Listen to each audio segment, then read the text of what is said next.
have been intrigued by this question of whether we could evolve or develop a sixth sense, a sense that would give us seamless access and easy access to meta information or information that may exist somewhere that may be relevant to help us make the right decision about whatever it is that we're coming across. And some of you may argue, well, don't today's cell phones do that already? But I would say no. When you meet someone here at TED, and this is the top networking place, of course, of the year, you don't shake somebody's hand and then say, can you hold on for a moment while I take out my phone and Google you?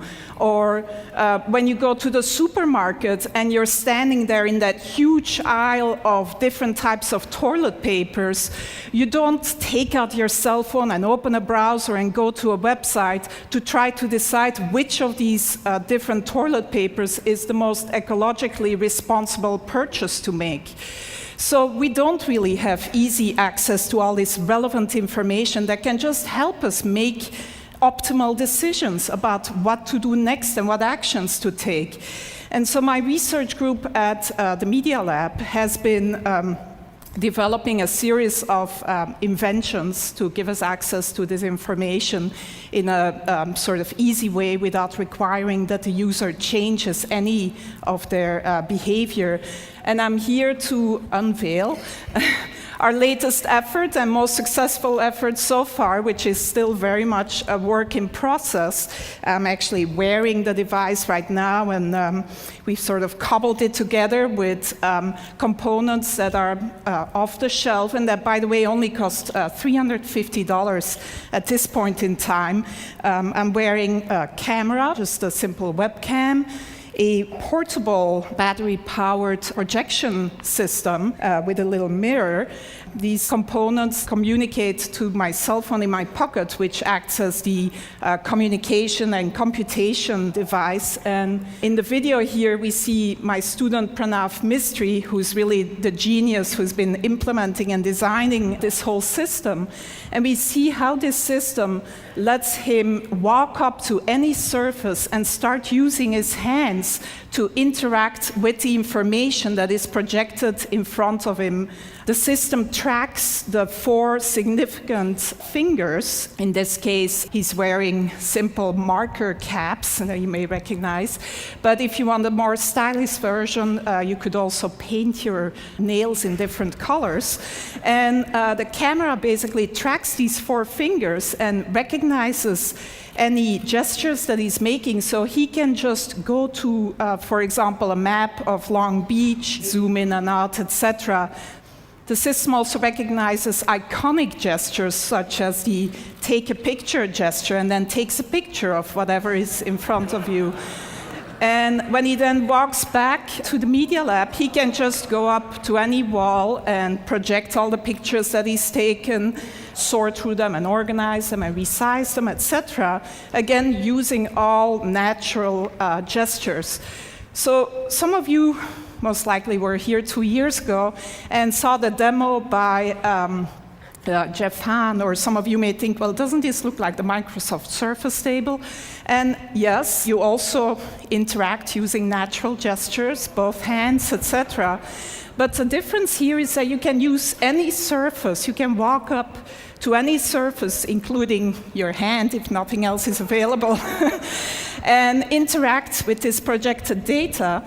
The device is completely portable and can be...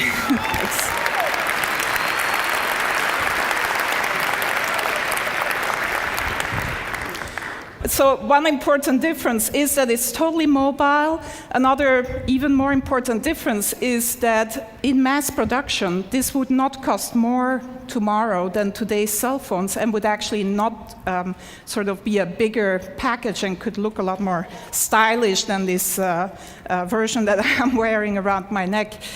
But other than letting some of you live out your fantasy of looking as cool as Tom Cruise in Minority Report, the reason why we're really excited about this device is that it really can act as one of these sixth sense devices that gives you relevant information about whatever is in front of you. So we see Pranav here going into the supermarket, and he's shopping for some paper towels. And as he picks up a product, the system can recognize the product that he's picking up using either image recognition or marker technology and give him the green light or an orange light. He can ask for additional information. So this particular choice here is a particularly good choice given his personal criteria. Some of you may want the toilet paper with the most bleach in it rather than the most ecologically responsible choice. But if he picks up a book in the bookstore, he can get the Amazon rating, gets projected right on the cover of the book. This is Juan's book, our previous speaker, which gets a great rating, by the way, at Amazon. And so Pranav turns the page of the book and can then see additional information about the book, reader comments, maybe sort of information by his favorite critic, etc. If he turns to a particular page, he finds an annotation by maybe an expert of a friend of ours that gives him a little bit of additional information about whatever is on that particular page. Reading the newspaper, it never has to be outdated. You can get video annotations of the events that you're reading about. You can get the latest sports scores, etc. This is a more controversial one. As you interact with someone at TED, maybe, you can see a word cloud of the tags, the words that are associated with that person in their blog and personal web pages. In this case, the student is interested in cameras, etc. On your way to the airport, if you pick up your boarding pass, it can tell you that your flight is delayed, that the gate has changed, etc. And if you need to know what the current time is, it's as simple as drawing a watch on your arm. So that's where we're at so far in developing this sixth sense that would give us seamless access to all this relevant information about the things that we may come across.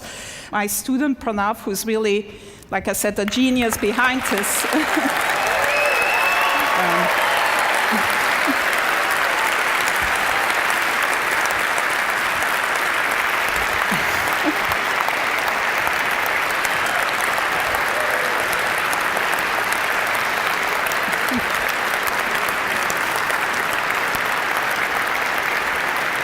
He does deserve a lot of applause because I don't think he's slept much in the last 3 months, actually.